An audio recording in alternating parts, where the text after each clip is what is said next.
ப்ளஸ்ன்னு சொல்ல போனால் பிஜிஎம் அந்த மேக்கிங் ஸ்டைலில் பார்த்தீங்கன்னா ரொம்ப இதாக இருந்தது. என்ன அங்கங்கே சின்ன சின்ன லேக் உணர்ந்தேன். மற்றபடி படம் சூப்பர் உண்மையிலே. அது லாஸ்ட் ஒரு ½ hour படம் தரமாக பண்ணியிருக்காங்க. அது ஃபைட் சீக்வன்ஸ் அதெல்லாம் பார்த்தீங்கன்னா ரொம்ப எக்ஸலண்ட்டாக இருந்தது. அதெல்லாம் ரொம்ப நல்லா பண்ணியிருந்தாங்க. அதெல்லாம் ரொம்ப பார்க்கும்போது வியப்பாக இருந்தது. ஓ என்னடா அப்படின்ற மாதிரி தான் இருந்தது. எல்லாமே நல்லா பண்ணியிருந்தாங்க படம்.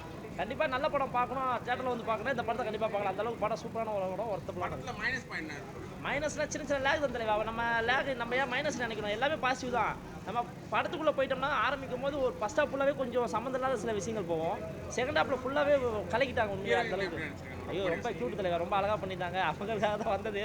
ரொம்ப அழகாக பண்ணியிருந்தாங்க, நல்லா இருந்துச்சு படம். ஸ்டோரி வைஸ் என்ன டிஃப்ரெண்ட் பார்ட் 1 இல்லை பார்ட் 1 விட எனக்கு பார்ட் இதுதான் ரொம்ப பிடிச்சது. ஏன்னா அந்தளவுக்கு ஸ்டோரி வைஸாக சரி, ஃபஸ்ட் ஹாஃபில் கொஞ்சம் சின்ன சின்ன விஷயங்கள் இருந்தாலுமே கனெக்ட் ஆகாமல் இருந்தது. செகண்ட் ஹாஃப் ஃபுல்லாகவே இப்போ தான் சூப்பர். அதுவும் இந்த லாஸ்ட் ஒரு ½ hour பார்த்தீங்கன்னா ரொம்ப எக்ஸ்ட்ராடினரியாக பண்ணியிருந்தாங்க. கண்டிப்பாக ரிஷப் ஷெட்டி உண்மை பெரிய ஒரு ஸ்டாராக வருவார். கண்டிப்பாக அந்தளவுக்கு நல்லா பண்ணியிருந்தாரு. ரேட்டிங் 10க்கு 8 மார்க் கொடுப்பேன் சார். அந்தளவுக்கு நல்லா பண்ணியிருந்தாங்க.